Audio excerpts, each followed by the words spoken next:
यदि समझ से काम ना लिया जाए तो हर काम बोझ बन सकता है, लेकिन एक समझदार आदमी मुश्किल से मुश्किल काम को भी अपना ध्यान बना लेता है।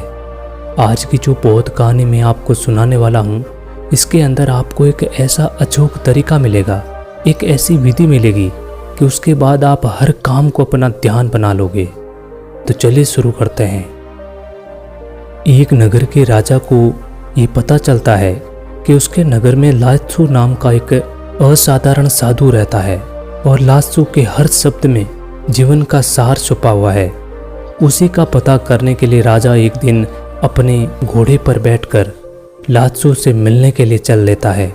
जब वो राजा रास्ते में जाता है तो हर कोई आदमी उस लात्सु की तारीफ कर रहा था। हर आदमी यही कह रहा था कि वो साधु तो बहुत आत्मज्ञानी है, बहुत बड़ा साधु है, उसका हर शब्द ज्ञान का भंडार है, उसके हर शब्द को ध्यान से सुनना चाहिए। अब राजा ये सोचते हुए जा रहा था कि जरूर लात्सु कोई बड़ा साधु है। उसके बाद राजा लात्सु की कुटिया के पास जाता है। एक छोटी सी कुटिया बनी हुई थी। राजा वहाँ पर घोड़ा रोक कर उतर कर कुटिया के पास जाता है। वहीं पर एक आदमी खड़ा था जो कीचड़ में भरा हुआ था और पैरों में चप्पल भी नहीं थी। उसी से वो राजा कहता है, महोदय, क्या लात्सु यहीं पर रहता है?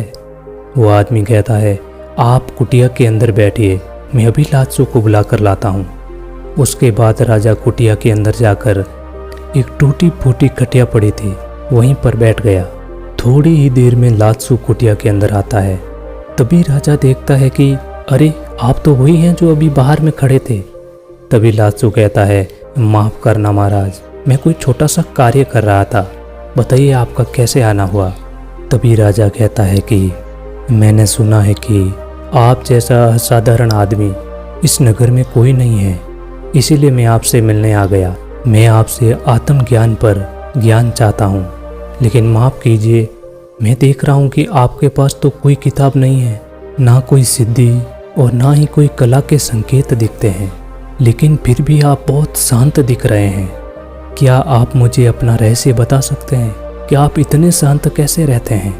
तभी वो लात्सु कहता है कि आप सुबह के समय मेरे पास आना। सुबह का समय ज्ञान लेने का सबसे अच्छा समय होता है, इसीलिए आप सुबह मेरे पास आना। ये कहने के बाद लात्सु मौन हो जाता है। उस रात राजा को नींद भी नहीं आई। राजा ये सोच रहा था कि लात्सु सुबह मुझे क्या बताने वाला है, वो किस तरीके से मुझे ज्ञान देगा। पूरी रात राजा यही सोचता रहा।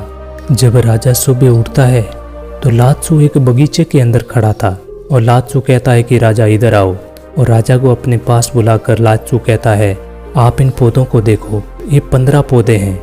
इन 15 पौधों पर आपको पानी डालना है, एक से शुरू करना है और 15वें पौधे तक तब तक आप जाओ, तब तक आपके मन में कोई दूसरे विचार नहीं आने चाहिए। और यदि आपके मन में दूसरे विचार आ जाते हैं तो वहीं पर आपको पानी को रोक देना है और वापस से 1 से शुरू करना है। आपको तब तक कोशिश करनी है, तब तक 1 से लेकर 15 तक आप पौधों को पानी पिलाओ तो दूसरे विचार ना आए, तभी आपका ये कार्य समाप्त होगा। नहीं तो आप यही करते जाना, 15 पौधों पर पानी डालो, तब तक आपका मन यहीं पर रहना चाहिए, इन्हीं पर ध्यान होना चाहिए। अलग कोई विचार आता है तो 1 से वापस शुरू कर देना।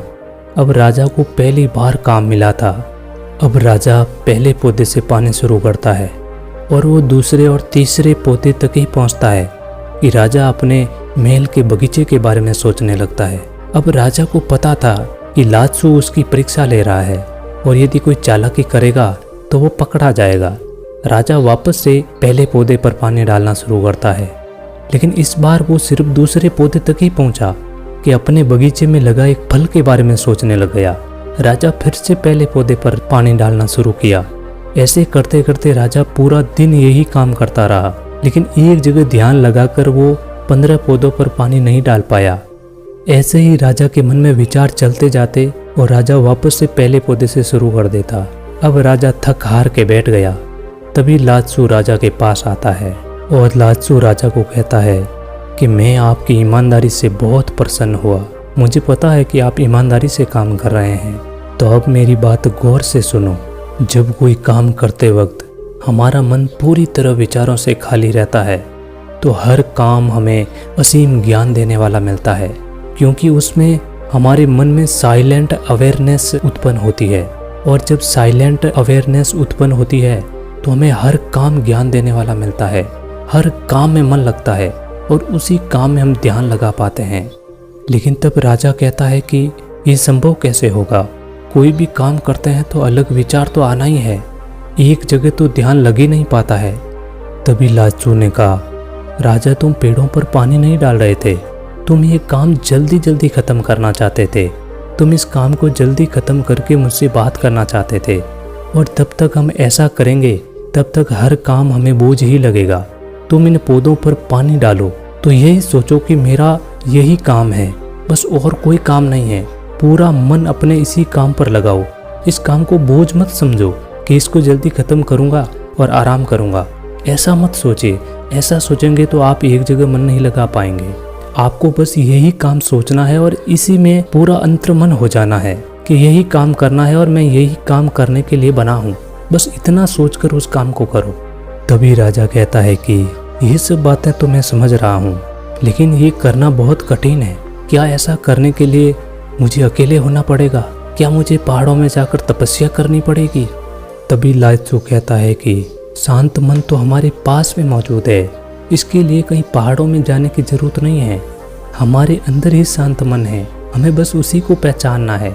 सबसे पहले काम करना है, अपने सांस पर ध्यान दो, तब तुम्हें पता चलेगा कि हमारी शांति तो सांस के अंदर समाई हुई है। सांस के साथ अपने मन को बांध देना है।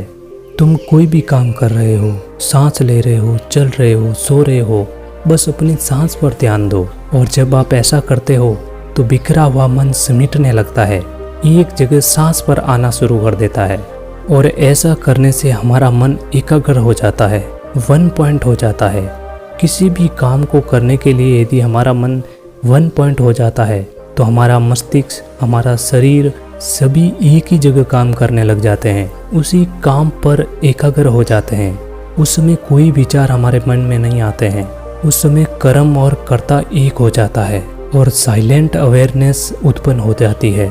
जो पहले से हमारे अंदर बनी हुई थी वही उत्पन्न हो जाती है। और फिर तुम इसे आत्मज्ञान, आनंद, कुछ भी नाम दे सकते हो, ये आसानी से उत्पन्न हो जाती है। हमारी सांसें बहुत ही रहस्यमय है, क्योंकि सांसें ना तो भूतकाल में चलती है और ना ही भविष्य में चलती है। सांसें तो वर्तमान में चलती है। और जब हम अपनी सांसों पर ध्यान देते हैं तो ना तो हम भविष्य में रहते हैं और ना ही भूतकाल में जाते हैं। हमारी सांसों के साथ हम वर्तमान में बंध जाते हैं, वर्तमान में रह जाते हैं। और जब हम वर्तमान में जीना सीख जाते हैं तो वर्तमान में कोई विचार नहीं रहता, वर्तमान में मन खाली रहता है एकदम, क्योंकि विचार या तो अतीत के या फिर भविष्य के होते हैं। वर्तमान में कोई विचार नहीं रहता है, वर्तमान में एकदम से साइलेंट रहता है, खाली रहता है। लाओत्सु कहता है कि जो मन परेशानियों से भागता नहीं है, मुश्किलों में दुखी नहीं होता, केवल सचेत रहता है, तो वो मन हर परेशानी को पार कर जाता है। कभी भी अपने काम को जल्दी जल्दी करके ख़त्म करने की कोशिश मत करना, क्योंकि इससे तनाव पैदा होता है।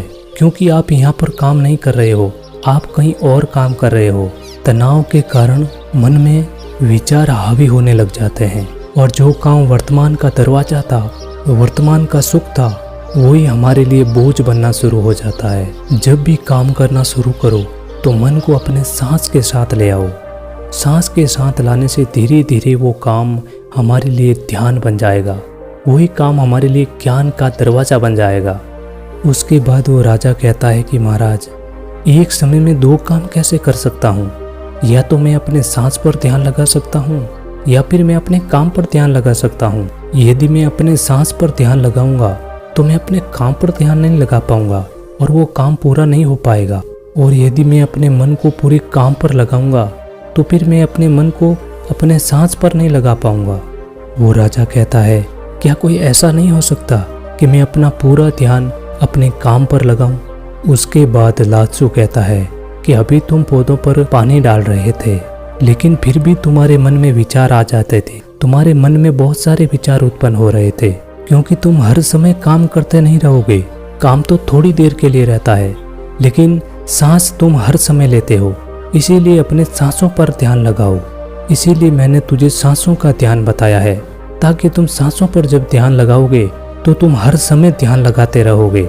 और यदि एक बार तुम्हारा मन अपने सांसों पर लग गया, तुम्हारा मन पूरी तरीके से खाली हो गया, उसके अंदर किसी भी तरीके का विरोधाभास नहीं रहेगा, तो तुम अपने ध्यान को अच्छे से अपने काम पर लगा सकते हो। किसी भी काम पर अपना ध्यान लगा सकते हो, एकाग्र कर सकते हो। जितनी देर तक चाहोगे इतनी देर तक तुम अपना ध्यान अपने काम पर लगा सकते हो। और उसके बाद तुम्हारा हर काम तुम्हें बोझ नहीं लगेगा, बल्कि वो तुम्हारा ध्यान बन जाएगा।